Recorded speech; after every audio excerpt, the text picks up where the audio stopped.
that time when we were going to do something, not do something, and it was kind of just. So that pretty much at least proves my point. There's been some confusion and that this has not been addressed up until now, which is fine. I don't have a problem with it. You know, Russ, you're talking about this coming up 6 years ago. I have the transcript, and let me just read it so that we all know the same thing. From July 1st, 2003, Trustee Graditor asked about deer fences. They are not mentioned. Attorney Huvard stated offenses listed as being no higher than 6 feet. He questioned if there were a lot of legal non-conforming fences. Trustee Masterson reported they are all over the village. Russ explained deer fences are different than a regular fence. There are no permits required and no structure is involved. Attorney Siegel stated he did not feel deer fences needed to be part of the zoning ordinance. So that's from the 6 years you're referring to, Russ. There's been benign neglect in the sense that we have a lot of deer fences. So that question speaks for itself. We have deer fences. They've always been over the height. We've had the height maximum of 6 feet for a long time. Beyond that, I don't know how to answer your question. Well, I think your minutes did. Your minutes answered the question that there was at least a decision, whether it was right or wrong, that you didn't need a permit. There was no permit. I'm not questioning what had happened. The reason I bring this up is because I think that for those of us who attempted in good faith to, and I was at that meeting, those of us who attempted in good faith to talk about this issue in the past, consider a permit, and have just gone along with what the village has gone along with up until now, why can't we be grandfathered? I mean, we did not object to it. The village didn't object to it at that time. They took no action. The expense of attempting to make these changes is significant. I think the ordinance is a good one. I would support it totally. And I think for anybody who puts up a new fence, anybody who sells their house has to come into confirmation. Anybody who puts up any kind of external structure, a pool or a tennis court, or does something where you have to go out and get a permit to the exterior of your house, you have to come into conforming use. That's the way it was when I was on the BZA in Deerfield, that when you made a change and you went out for a permit, anything that was legally non-conforming, you had to make conforming. And you know, cutting down a wire, that little mesh is easy. Cutting steel poles is hard, and I'm not so certain we're going to accomplish that. So I would ask that the board consider, because of the past history of the village, that you allow those of us who has, at least until the Plan Commission brought up the issue, who have put up a fence, to grandfather in with those exceptions, and in the future you have to make the change. Can I respond to Sure. that? And tell you what my problem is with that, and I have been agonizing over this, as I'm sure everyone here has. If a deer fence is put up to preserve the woodlands, and that's what we're told, these are people who have deer fences who are stewards of the woodlands and are protecting the woodlands. And if that indeed is the reason that you put a deer fence up, but you say when the property changes hands, that deer fence can come down and the woodlands can be destroyed. You're asking to be put into a specific class of stewards of the woodlands, protectors of the woods, for as long as you live here.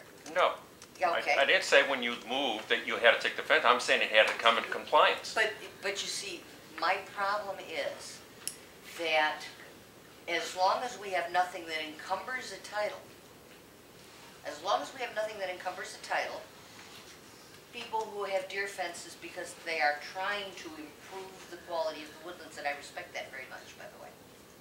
People who put up deer fences because they're trying to improve the quality of our woodlands are doing nothing to protect those quality woodlands at the time that they no longer own the property. So, okay, you improve the woodlands for 10 years, but if you're talking about hundreds of years of the life of the woods, I would be comfortable grandfathering deer fencing as it stands for people who are trying to preserve the woodlands, if those people would be willing to encumber the titles with a conservancy easement and say, okay, we keep the building plan, which is a great thing, people can still come in, they can still build a McMansion on that lot should they so choose, but the woodlands will continue to be protected even if I don't own them. Because if I'm going to invest my time and my money, and the village is going to invest in allowing a special class, then it can't be for 5 years or 10 years or 20 years, and then revert back to being what it was before. Do you think a 6-foot deer fence on the perimeter is not protecting the woodlands? I think a 6-foot deer fence would be adequate where you put bushes or shrubs behind it, because a deer will not jump a fence into shrubbery. If that's So the I ca- think that any 6-foot fence would protect a property, and in 3 years certainly would be long enough to do plantings along that fence, so that a 6-foot fence would prevent the deer from coming in. So let me see if I understand. You're suggesting that the ordinance is proposed, which allows a 6-foot fence, would prevent the deer from coming in and should have shrubs planted along the perimeter, which for most of us on 2-acre lots is hundreds and hundreds No, of feet. that's not what I'm suggesting. I'm just saying that this is a possibility. And I'm saying that if a 6-foot fence is what you want, that is within the purview of the village, of the ordinance. What I'm saying is if you want an 8-foot deer fence, because you say that will keep the deer out, and that's going to preserve your woodlands. I didn't say that at all. You said that. Jerry? Yeah, I didn't say that. Why don't we just let everybody Yeah. say their okay, piece first? okay. I just want to make clear, I did not say that at all. You're right. All I said was that for those of us who have been living in the village and have had a fence up for over a dozen years, because of the village's inaction up until this time, that it seems a little unfair to ask us now to do something when this is an issue which is brought up over and over again. And I'm just asking it to be grandfathered in for fences that are existing now. Thank you, sir. You're welcome. Joe McGowan, you're here.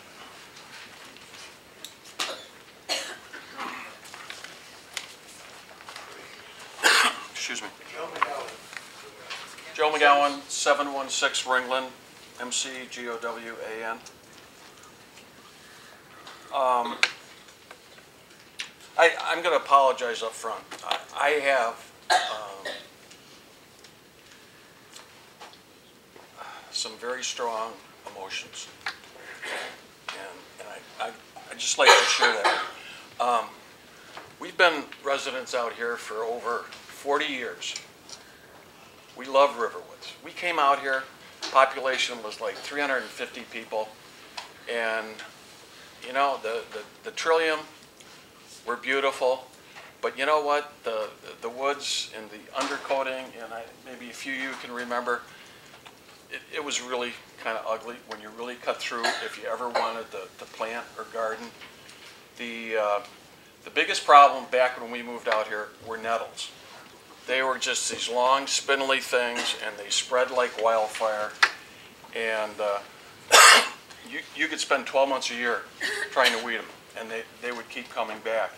And over time, eventually you could get rid of them, and then, as we all know, we had the buckthorn issue, we had the garlic mustard issue, and there had been some programs that would assist people if they wanted to. Well, my wife, Janet, became a very, very serious gardener. She loves the woods, and she's done everything right. One of the things we learned, there are two major challenges when you live in Riverwoods, if you think at all of landscaping. One is, it's the incredible amount of shade, and the shade garden is virtually impossible. And it took Janet probably 20, 25 years to figure that out. The other big deterrent were the nettles and the garlic mustard. And one of the things that we learned is you can go out, and we hand-picked 4 or 5 days a week, the nettles and the garlic, and they would come back. And the way, you know, I mean, I love the concept of burn. We've never done it. But the way you can really significantly diminish the problem with like nettles and garlic mustards, you put good plants in, they choke out the bad plants. Now, the problem is we put in a significant amount of lilies, help me, what are the plants that are?